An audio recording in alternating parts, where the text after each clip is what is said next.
Olá a todos, eu sou a Laura, sou psicóloga do sono, sou pós-graduanda, aluna de doutorado da cardiologia da Unifesp e fiquei bastante tempo em clínica médica. E o ano passado eu participei da Semana da Enfermagem, a convite do Caio, da Ieda e da Leda, que de novo me convidaram esse ano para falar um pouco para vocês sobre como melhorar a qualidade do sono. E nesse ano especificamente, a gente está nesse momento de contexto sem precedentes dessa pandemia, então acho que é um momento fortuito para a gente falar de uma outra forma. Então, quero agradecer o convite de estar aqui na Semana de Enfermagem da Unifesp, mesmo que nessa nova modalidade online, que é um desafio, espero poder atender aí essa demanda. Eu convidei para estar aqui comigo a doutora Fabiana Yaguihara, ela é fisioterapeuta, ela é residente atualmente no Hospital São Paulo.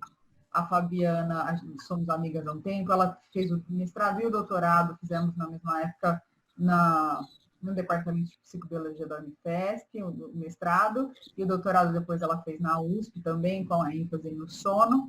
Então, eu chamei ela para articular aqui comigo, né, Fabi? Sim, oi todo mundo. Obrigada pelo estar comigo. Obrigada por estar aqui, Fabi. Fabi vai dividir comigo, a gente vai conversando, fazer uma conversa sobre isso, até porque ela vive também no hospital, e tem vivido no hospital que está acontecendo nesse momento, mas não só nesse momento. Quais são as repercussões para o sono, de se trabalhar no contexto hospitalar, na área da saúde, enfim. Acho que o foco dessa conversa é um bate-papo, quer dizer, um bate-papo que nós estamos aqui conversando para levar até vocês um alento, talvez, de pensar em estratégias, de como a gente pode enfrentar isso junto. É um momento difícil para todo mundo. Do dia para a noite, né, podemos pensar assim, houve um foco maior da atuação do profissional da área da saúde, que parece novidade para todo mundo que está lá fora, como que é a vida do profissional da área da saúde dentro do hospital, mas para a gente, na verdade, para quem está dentro do hospital, mudou muita coisa, mas talvez o que mais tenha mudado é o que está acontecendo lá fora, as expectativas, as repercussões e a cobrança que vem junto com essa atuação, um momento delicado, enfim, e é isso. Fabi, quer acrescentar alguma coisa sobre esse contexto e sobre o que a gente vai conversar um pouco hoje? A gente vai desenvolvendo, né? Durante a conversa. Então, tá bem, eu preparei alguns tópicos que é para modularem aí a fala. Acho que é importante a gente falar de emoções por causa desse contexto difícil que nós estamos, e pesadelos, insônia, muitas queixas que têm chegado, têm sido muito abordadas como psicóloga do sono para falar sobre a enxurrada de pesadelos e de sonhos, a quantidade de como isso tem aumentado nesse momento de pandemia que a gente está vivendo, e um pouco da importância disso, da relação das emoções, então dos sintomas de insônia, pesadelos de insônia, com a organização do relógio biológico, e aí da gente pensar isso como era antes, como está sendo durante, e como que isso pode afetar o depois, né? Como que a gente vai se preparar, se planejar para o que vai acontecer depois. Então, vou tomar esses tópicos aos poucos, porque antes, durante e depois, eu acho que a importância é justamente o profissional da área da saúde, vocês sabem, talvez muito melhor do que eu, que a gente vive os turnos de trabalho do profissional da saúde tendem a ser um pouco mais irregulares. Claro que tem pessoas que têm turnos fixos noturnos, para quem trabalha à noite, tem fixo diurno, mas a gente tende assim, a ter mais, às vezes, de um emprego, trabalhar em 2 lugares diferentes, fazer trabalhos fora de hora. Tem gente que está envolvida com a pesquisa, tem gente que não, mas isso tende a não deixar o nosso ritmo tão regular, o nosso ritmo de trabalho, de exposição à luz solar, são fatores que influenciam muito a sincronização do nosso ritmo e do relógio biológico de modo geral. Então, acho que por que é importante a gente pensar como que era antes? Para quem já tinha dificuldade antes, é uma realidade diferente do que está acontecendo agora, para quem não tinha dificuldade antes e passa a ter uma dificuldade nesse momento. E qual que é assim? Acho que para quem, muitas pessoas, eu tenho ouvido muitos relatos de quem já tinha problemas de sono e que tem a oportunidade de estar em isolamento, ou mesmo que não esteja em isolamento, esteja na linha de frente trabalhando, no caso de vocês. A gente está com mais oportunidade, tem menos coisas para fazer na rua e está ficando mais tempo dentro de casa. Eu tenho ouvido as duas coisas, tanto pessoas que têm tido uma piora da qualidade do sono, como pessoas que têm tido a oportunidade de melhorar a qualidade do sono, de dar mais oportunidade para o sono acontecer. Você tem ouvido isso também, Fabi? Eu tenho dos dois lados, exato. A mesma Eu tenho, coisa. é, Porque o fato da gente estar saindo menos, ficando mais tempo dentro de casa, faz com que a gente dê mais oportunidade para o sono, né? Para ficar mais tempo se dedicando ao sono, vamos dizer assim, e a relaxar mais. Então, tem acontecido as duas coisas. Por outro lado, para as pessoas que têm tido um aumento da frequência de problemas, que não tinham problemas antes, não tinham dificuldade antes, mas passam a ter uma dificuldade agora, o que é muito realidade é o fato de estar na linha de frente, todas as emoções que vêm disso, de estar na linha de frente. As emoções são de medo, angústia, ansiedade, por diversos motivos, que, de novo, vocês sabem melhor do que eu, que é de risco de contaminação, risco de contaminar quem está em casa, risco do colega que está trabalhando comigo, se ele é do grupo de risco mais do que eu ou não, ou se eu sou do grupo de risco mais do que o colega que está trabalhando comigo. São questões todas que emergem, que a gente tem que processar. Que surgem, que às vezes a gente tem com quem conversar sobre elas, às vezes não. E quando a gente conversa menos, e pelo fato mesmo de estar na linha de frente, tem menos tempo de conversar, muitas vezes, e voltar para casa e chegar, às vezes a última coisa que a gente quer é continuar falando, continuar vivenciando o problema, mas aí a gente chega em casa e são as famílias que querem saber como é que está lá no hospital, o que está acontecendo, as pessoas perguntando, a dificuldade maior da gente se desligar nesse momento de tudo que está acontecendo lá fora.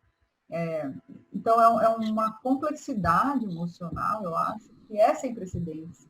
Então, ele é um trabalho até interessante, criticando muito psicólogos durante essa pandemia, que estão tentando criar uma teoria sobre o que você deve e o que você não deve fazer na pandemia. Não é isso que eu estou fazendo aqui, tá?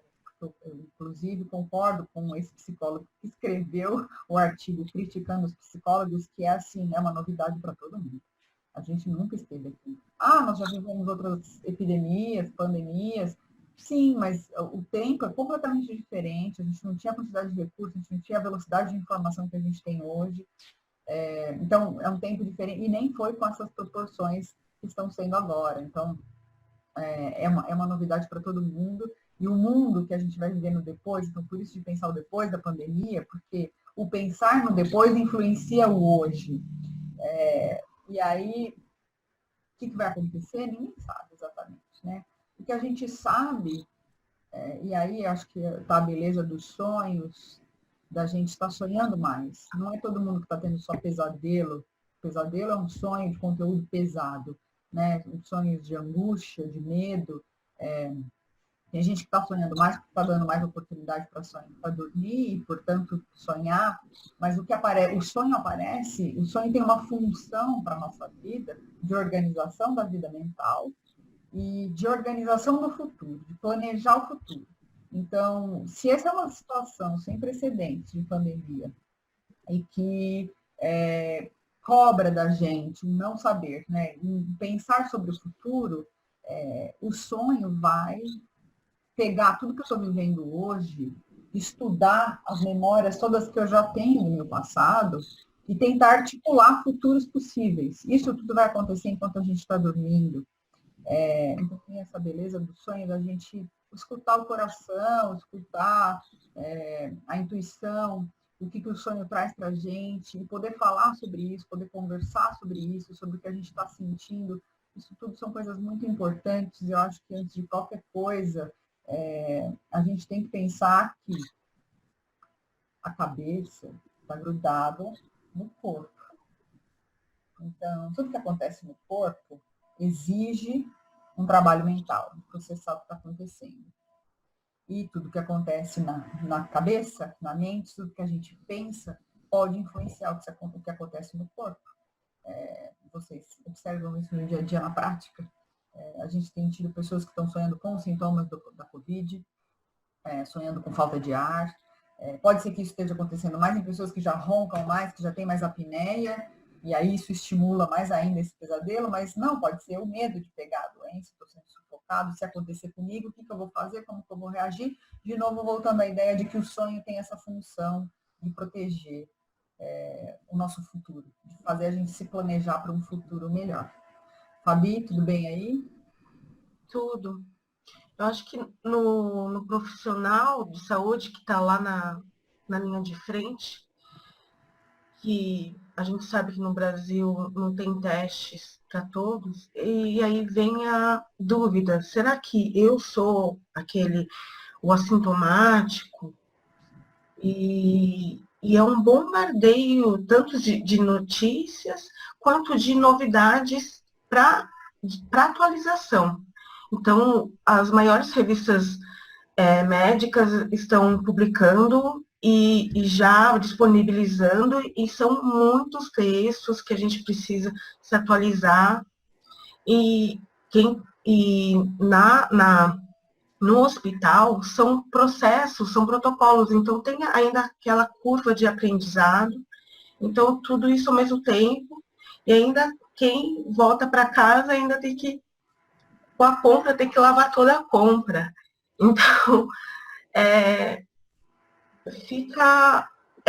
É uma alteração bem grande dos hábitos, né? A rotina, enfim. E retomando o que eu estava falando da cabeça estar grudada no corpo, é justamente isso. A pessoa que está acordada é a mesma pessoa que vai dormir.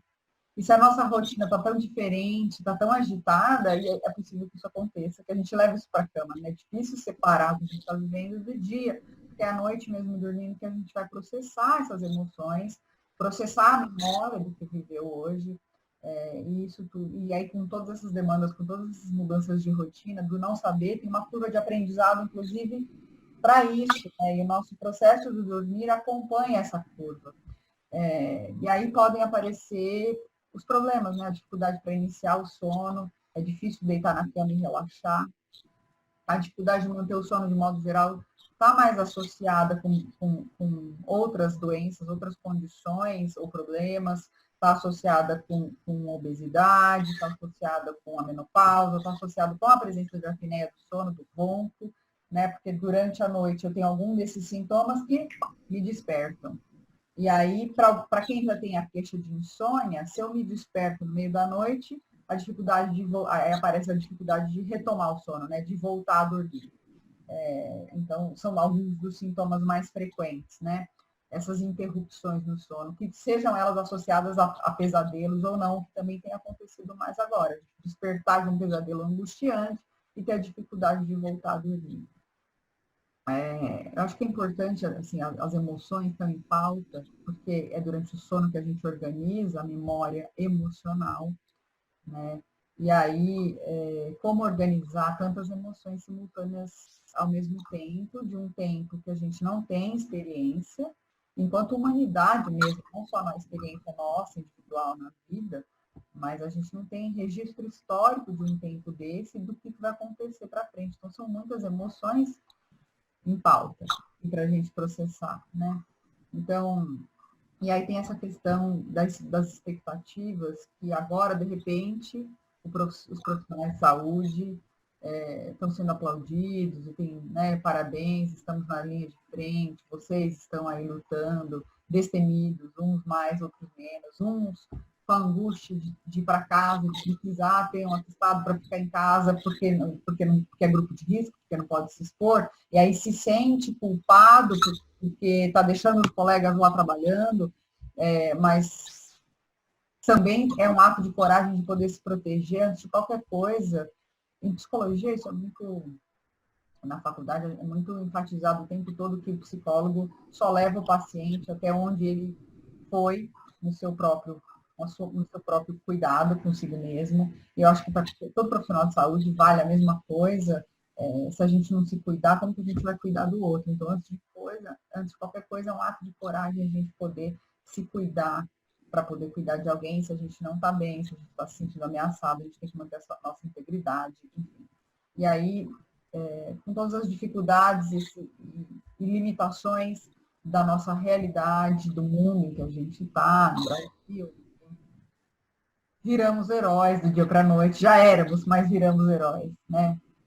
E eu acho que isso cria uma série de expectativas que também geram mais emoções de novo e que botam em xeque mate, às vezes, para algumas pessoas, para todas, a nossa integridade psíquica. Isso vai se refletir no sono.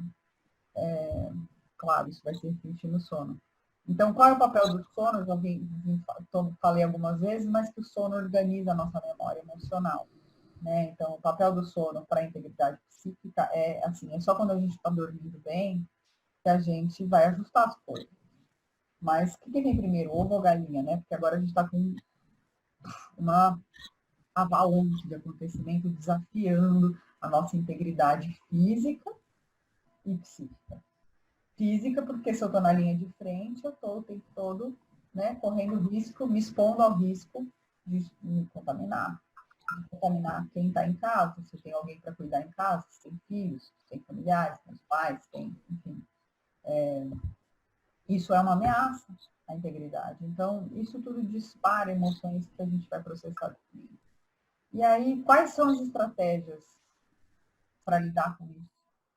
O que a gente pode fazer para ajudar? Então, e aí, voltando para a questão que eu deixei lá no ápice, que é no início, que é por que antes, durante e depois da pandemia, porque então, a relação que a gente já tinha antes com o sono é muito importante para o que está acontecendo agora, e a relação que a gente estabelecer com o sono agora é muito importante para o desfecho que virá depois. Quando acalmar, né, quando a calmaria vier, e aí? Né? Aí vai começar mais intensamente ainda o processamento de emoções, né, porque não está dando tempo de processar tudo agora.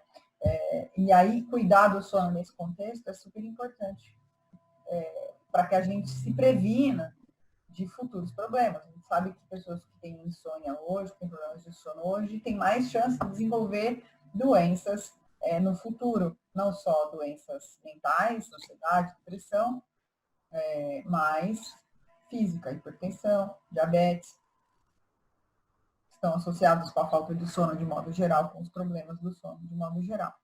Então, o que a gente pode fazer? E aí tem, acho que, estratégias diferentes para pensar que quem trabalha à noite, quem trabalha durante o dia, quais são... Tem 3 coisas que são super importantes para o sono. O sono, a gente pode pensar, e cada vez se fala mais nisso, é um dos quatro pilares, né, da boa saúde, junto com comer bem, com praticar atividade física e ter horário regular para as coisas e exposição à luz solar, né, Fabi? Tem alguma coisa a acrescentar? Não, é isso mesmo. Então, assim, o cérebro tem um relógio aqui dentro, a gente tem um relógio biológico aqui dentro. E esse relógio gosta de bater no mesmo ritmo, sempre no mesmo ritmo. Então, assim, fazer as refeições no mesmo horário, se expor à luz solar o máximo possível, ao ar livre, super importante, fazer atividade física. E quanto mais a gente fizer essas coisas em horários similares e organizar o horário das refeições, mais a gente pode influenciar positivamente o sono. Mais a gente tem condições de lidar com os efeitos deletérios da privação de sono ou da falta de sono. Porque, por exemplo, teve um dia que eu não consegui dormir tão bem. Tudo bem, eu posso dormir um pouco melhor nos dias que virão ou no final de semana. Posso tentar correr atrás do prejuízo de dormir mal hoje. E o que me ajuda a lutar ou a reverter esse efeito negativo de falta de sono hoje? Eu acho que, essencialmente, é a regularidade dessas coisas do tripé que eu falei, que que é a alimentação nos mesmos horários, a exposição à luz solar e a prática de atividade física. A atividade física tem condições de ajudar a gente a reverter mesmo os efeitos deletérios da falta de sono, que prejudica o nosso sistema imunológico, que deixa a gente mais exposto ainda. Já estamos nos expondo ao risco de pegar esse vírus, que no final das contas a gente sabe que todo mundo vai pegar, é o que dizem por aí, todo mundo vai pegar em algum momento esse vírus, mas, né, quanto mais a gente puder adiar, melhor. Então, se eu não estou dormindo bem, meu sistema imunológico está funcionando pior, eu estou mais exposto ainda, estou aumentando minha chance. Então, como que eu posso fazer para melhorar isso? Atividade física. Fazer exercício físico, se movimentar, é uma coisa fundamental. Como você vai se movimentar? Não dá tempo? É difícil, não estou aqui falando que é fácil. É fácil falar, faça atividade física, mas como? E aí tem sempre o dia da gente começar. O mais difícil é começar. Porque depois que a gente começa, o corpo sente os benefícios e ele pede que a gente faça de novo. E aí a gente dá um jeito de encaixar e de valorizar, de priorizar a atividade física. Se a gente fizer 20 minutos de movimento regular, né?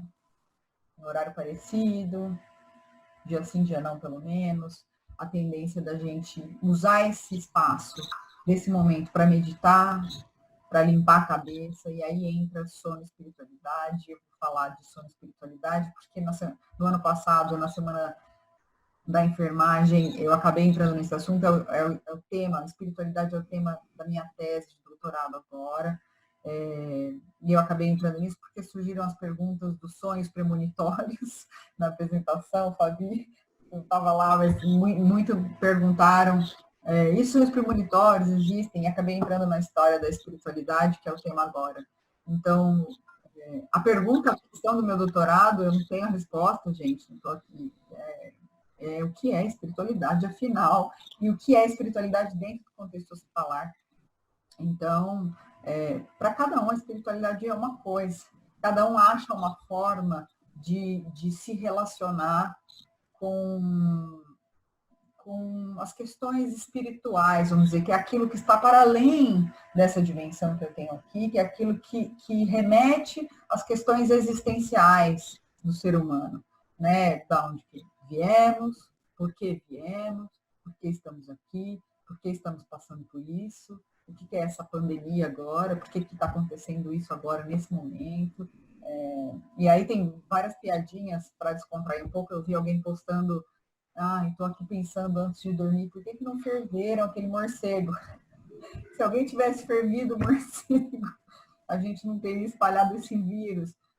Isso tudo acho que para descontrair esse momento tão difícil que a gente está vivendo, mas começam a vir essas questões existenciais, né? Do porquê que a gente está passando por isso.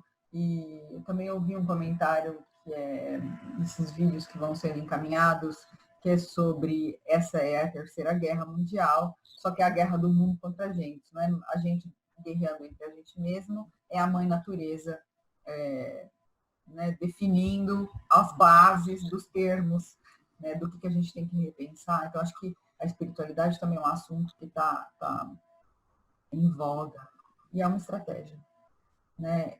Se ligar às questões espirituais significa, ao mesmo tempo, se ligar à nossa intimidade do que a gente pensa sobre a vida, do porquê que nós estamos aqui. E são essas questões, especificamente, que aparecem no sono, que a gente entra em contato no sono e nos sonhos, enquanto a gente está dormindo. Porque é nesse momento que eu estou revisitando as memórias que eu tenho do passado, que eu já vivi, que eu estou revisitando porque eu estou decidindo como que eu vou guardar o que eu estou vivendo hoje e planejando o futuro. Então, eu estou entrando em contato, né, de uma forma atemporal durante o sono, a gente entra em contato com muitas coisas para pensar o futuro. E é a nossa intimidade, é o que eu penso sobre a vida, é o que eu penso sobre os meus relacionamentos, é o que eu penso sobre o comportamento do outro que está do meu lado trabalhando comigo, como eu julgo, como eu não julgo, como eu me sinto julgado. e quando a gente está dormindo menos, a gente fica assim à flor da pele, a gente fica julgando, se sentindo julgado mais, porque durante o sono a gente limpa a função da memória, a gente limpa, organiza a memória emocional, e se eu estou dormindo menos, eu estou organizando menos a memória emocional, e os pingos nos is estão sendo colocados menos, vamos dizer assim, então a gente fica mais paranoico, mais exacerbada a nossa sensação de julgamento, de ser julgado. Então, e a gente está muito mais exposto, não só ao risco da Covid, mas, né, a dormir menos, porque estamos na linha de frente, porque tem menos gente trabalhando, porque várias coisas acontecendo. Então, haja espiritualidade, haja relacionamento com a nossa própria intimidade, haja esse tempo dedicado que pode ser durante uma atividade física, que seja um alongamento, que seja alguma coisa que faça a gente se movimentar, a gente usar esse espaço 10, 15, 20 minutos por dia para respirar, para fazer exercício de respirar e para entrar em contato com isso que eu penso, com isso que eu tenho medo, com isso que eu me sinto ameaçado. E se eu puder anotar isso, que seja, ou guardar esses pensamentos para poder conversar, para poder falar deles, a gente com certeza vai poder construir um depois da pandemia e viver um durante com mais bem-estar. Fabi, discorda de mim? Concordo. Eu estava pensando no significado da palavra religião, que é religar. Religar. E aí, porque nesses tempos de pandemia que você tem que ficar enclausurado, o contato social ficou restrito às videochamadas, e você tem que lidar com uma pessoa que é você mesmo, às vezes. Você não consegue lidar com a solidão. E aí vem os questionamentos, né? E aí é um tempo de questionar mesmo. E aí eu vejo o sono como uma peça-chave de você conseguir, não é reciclar, mas do tipo, você conseguir fazer esse ciclo todos os dias, no tipo de você se renovar. Ressignificar, pode ser? E eu vejo mais pelo lado de sono, imunidade, do tipo você estar preparado. Porque Sim. se você tem boas horas de sono e sono de qualidade, seu sistema imune vai estar bom, né? Exatamente. Esse processo de limpeza, de organização, não acontece só para a memória emocional, mas acontece para a fisiologia, para o metabolismo celular, né? Para o metabolismo das células, e de limpeza, né? De descartar as células velhas e produzir as células novas. Enfim, acho que é isso. O sono tem essa função vital para a gente. Né? Então, a importância da gente proteger o sono e da gente trabalhar com as estratégias para amenizar quando a gente tem problemas com o sono, né? Outras estratégias para ajudar a gente a lidar com a falta de sono, por um lado, e com os desafios que a gente faz para o sono, que é quando a gente trabalha em horários não regulares, que é quando a gente trabalha à noite, inverte o dia pela noite. E quais são as estratégias? Fica mais importante ainda o uso dessas estratégias para amenizar os efeitos que são negativos, né? Vamos dizer assim, do bom sono, né? Da gente não ter um bom sono. E aí, nesse contexto, eu acho que além então da alimentação nos horários regulares, a exposição ao solar, um tempo de exposição ao ar livre, atividade física, então também a gente prestar atenção nas nossas emoções. E eu acho que não à toa a gente está no auge dos estudos de retomada da relação entre espiritualidade e ciência. Não à toa a gente está prestando tanta atenção nisso, porque olhar para a espiritualidade é um jeito, um novo, antigo jeito da gente olhar para a gente mesmo, sem achar que a gente está enlouquecendo, sem achar que a gente precisa de psiquiatra, de psicólogo, né? Mas de achar que a gente precisa de uma conexão de comunidade com o todo e com a gente mesmo. Né? Eu acho que o estudo da espiritualidade traz uma oportunidade da gente se olhar e cuidar. Os profissionais de saúde, às vezes eu paro e penso, quando eu estava entrevistando os pacientes, convidando eles para participar de um estudo sobre espiritualidade, tinha pacientes que não queriam falar sobre isso, e às vezes eu penso que a necessidade maior de estudar espiritualidade para os profissionais de saúde, mais do que nos pacientes que a gente está cuidando, porque quem tem que cuidar da espiritualidade somos nós. Estudar a espiritualidade é um jeito da gente trazer o assunto à tona, né? E se cuidar e pensar sobre a nossa intimidade, a gente mesmo, e todos os desafios desse momento de pandemia. Eu estou fazendo doutorado sanduíche, eu estou nos Estados Unidos agora, não estou aí no hospital, estou até de longe me comunicando com algumas pessoas da enfermagem, e com o coração apertado, também queria poder estar perto, enfim. Mas estou fazendo aqui um curso de espiritualidade e cura, né? E dessa relação da cura espiritual com a cura física, vamos dizer assim. E aí, de todas as estratégias que a gente tem que pensar, enfim, mas uma das atividades que a gente teve que fazer foi ler um livro, que foi uma experiência nova para mim, porque eu não comprei o livro aqui, mas eu comprei o audiobook, comprei o livro, foi a minha primeira experiência ouvindo um livro, e que foi transformador para mim, porque um livro tão intenso ao mesmo tempo, que é When Breath Becomes Air, não sei como traduzir, mas é quando a respiração se torna arte, que é a história de um médico de 36 anos, que foi diagnosticado com câncer de pulmão, e ele viveu 1 ano e 2 meses, aproximadamente, cuidando do câncer de pulmão, até ele falecer, até ele morrer. Mas o livro ele escreve, depois que ele recebe um diagnóstico desse que ameaça a vida, quais são o que entra em questão, e ele pontua muito bem qual foi a importância da relação dele com a oncologista dele, com a médica, como isso mudou a trajetória da doença dele, como isso fez ele ressignificar, vou usando o termo que eu tentei dizer, que é ressignificar a vida dele nas relações com os pacientes dele mesmo, e como a espiritualidade entrou nesse contexto disso, né, dele se ver na posição de paciente, entender, enfim, um livro muito interessante para todo mundo.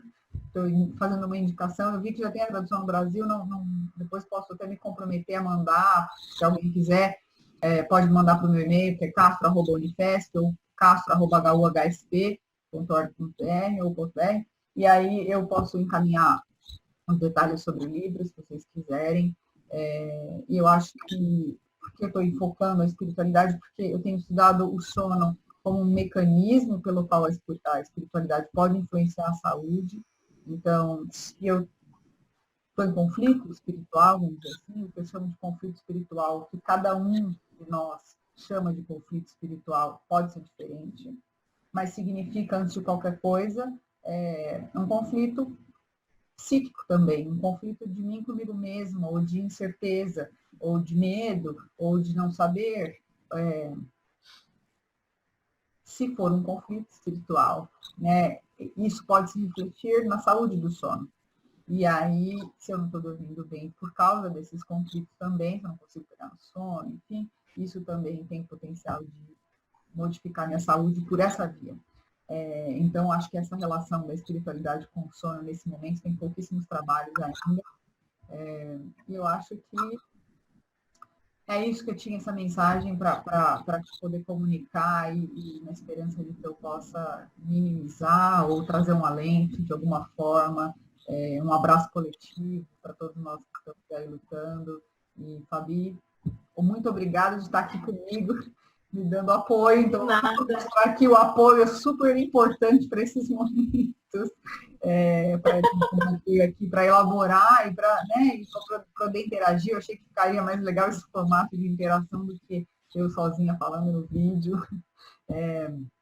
Enfim, então, muito obrigada pelo apoio, por estar aí. Quem está dentro do Hospital São Paulo também sabe como é que é a realidade de todos nós aí. E estamos juntos, né? Então, estou à disposição e aberta. Se eu puder ajudar em alguma coisa, podem se comunicar comigo. O Caio, a Ieda, a Leda tem meu contato também. Se eu puder fazer alguma coisa, se estiver ao meu alcance, estou aberta. Fabi?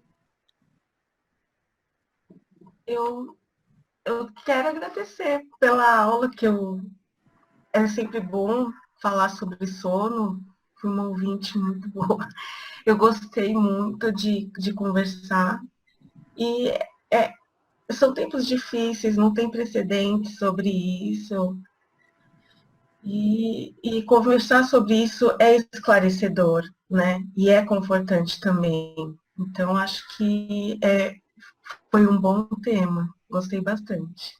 Muito bom, muito obrigada. Então, obrigada a todos. Espero chegar aí no momento bom. E força na luta para todo mundo. Vamos nos apoiar. De novo, vamos passar por isso. Obrigada.